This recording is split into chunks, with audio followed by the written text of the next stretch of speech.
Carcar VINE hamma dhumaatti waliin taane akka subscribe gootu aartii kee guddisuun mallattoo ciminaati. Sagantaa daboo aartii irratti waliin haa hirmaannu.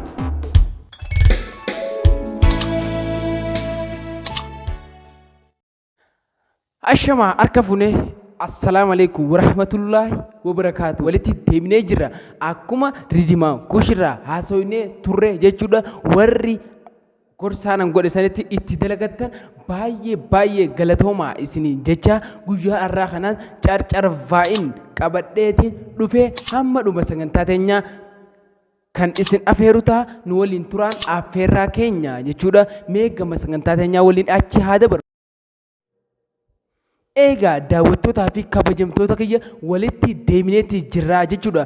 Daboo aartii paartii 2 guyyaa har'aa kun Carcar VINE wal qabatee kan haasa'u deemu jechuudha. Carcar VINE bara 2016 kan moggaafame yommuu ta'u viidiyoolee hedduu kan gallakkisanidha jechuudha. Viidiyoon isaan gallakkisan nama ajaa'ibsiisa. Diraamaalee ajaa'ibaa aartii teenya keessatti gahee ol'aanaa qaban kan gallakkisu yommuu ta'u san keessatti reakshiinalee babbareedaa sirba aartii oromoo guddisuu danda'an keessatti akka isaan cimanii hojjetaniif callaan oromoo ni beektan.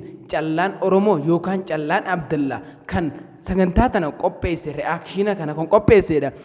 Reakshiina kana keessatti jallina aartii teenya keessa jiru rakkoo aartii teenya keessa jirtu wal qabatee kan himee isaan san gammachiisee jechuudha. Sirba sanillee akka galii guddaa irraa argatan kan taasisudha. San keessatti Carcar VINE kun biraanchii godhee badhootuuf isin moggaaseeti jira. Badhootuubiin kun diraamaa namayyuu beeku. Diraamaa ajaa'ibaa dibichoo fi abbaa dibichoo ta'uudhaan kan isin faana ture jechuudha. Hedduu itti bashannanaa turtanii ittis bohaartan an akka mataa kiyyaatti hedduun jaaladha. Badhootuuf afaan keenyaan afaan oromootiin kan dabru waan ta'eef hedduun jaaladha. Naas ni kobalchiisa ittis ni bohaara.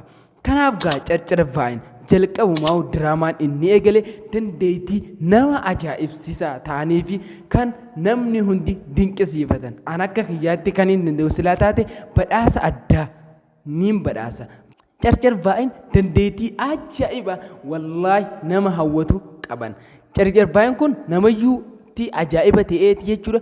Zimjaanii usaniiti jiran garuu dhiheenya kana dalagaa dhaabanii jiran. Maaliif dalagaa dhaaban jechuun keenya hin oolamu. Sababoota hedduu garagaraatiin aartii teenya kan karatti muranii dhaabanii diraamaalee nu bashannansiisan kan adda dhaaban tahee jechuudha. Kun maaliif ta'e jedhee fuula onlaayinii FB isaanii gubbatti maxxanseetiif gaafadheeti jira. Hanga ammaa garuu deebisaan naaf hin deebine.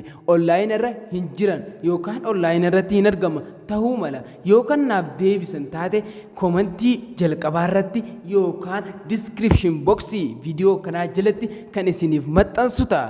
Hanga dhumaatti Carcar VINE hojii hin dhufne hin dhiifnu dhiisuuf illee hin teenyu jedhee waadaa galeeti jira. Diraamaa obboleessa hamaa jiru irratti waadaa galeeti jira Carcar VINE kun jechuudha. Obboleessa hamaa diraamaa jiru san irratti hin dhiifnu hanqa dhumaa isin waliin jirra ja'anii turanii jiran. Garuu diraamaalee lama babbareedaa dhedheeroo ta'an dhiheenya kana gallakkisaniiti jiru. Kanarratti gaa viyoora hedduu hin arganne.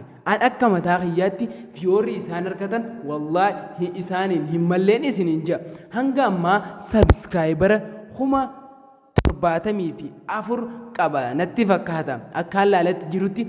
Kanaaf gaa hanga ammaa subscribe hanqas qabaachuun bara inni moggaafamee fi hanga ammaa ammayyaawaa jenereeshina ammaatiif kan qophaa'edha Carcar VINE. Hanga ammaatti akkamitti subscriber hanqas qaba jechuunis wanta hedduu nama qaanfachiisu habashaan nutti qofaltii jechuudha.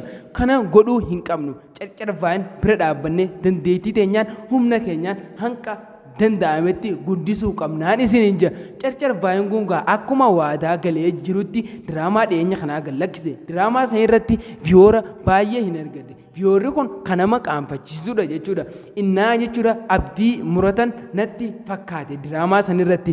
Abdii akka muratanii natti fakkaate. Dhiheenya kana garuu TikTok lama irratti gallakkisanii jiran. TikTok lameen callaa oromoo tokko ammoo badhoo dhiichisa woboo kan jiru tokko irratti gallakkisanii jiran.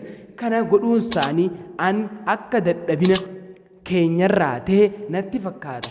Maaliif viidiyoolee gaggabaabaa TikTok irraa fudhanii irratti gallakkisan jechuunis kana godhuun isaanii an akka mataa kiyyaatti isinirraa fuula dhabaniiti natti fakkaata. Kana godhuu hin qabdan gaa Oromoo kiyya isin jaallanna isin kabajna akkuma ta'etti chaanala isaanii dheeyxanii sabskiraayibara godhuu qabdan. Guyyaa har'aa kanarraa eegalee sabskiraayibara guddifnee fi hanga miliyoona takkaa oofnee akkumaan ridimaan kush irratti isinin jee Huma dhibba irra utaalchifnee miiliyoona takka galchinee akka isaan daa'imman dibatanii fudhatan godhuu qabnaan isinin jaa. Kuna gochuun aartii teenya fadhiisii akka isin guddatu qabaachuu subscribe godhuu mallattoo ciminaati. Kana aadaa haa godhannuun isinin jaa. Carcarbaayeen arraas ta'e boruus gara fuulduraattis hojii dhiisuu ittiin dhiifnu akka hojii deebi'een ni taasifna nama nuuf bu'aa qaba waan ta'eef aartii teenya yoo nuti hin guddifne namni nu guddisu gonguma hin jiru.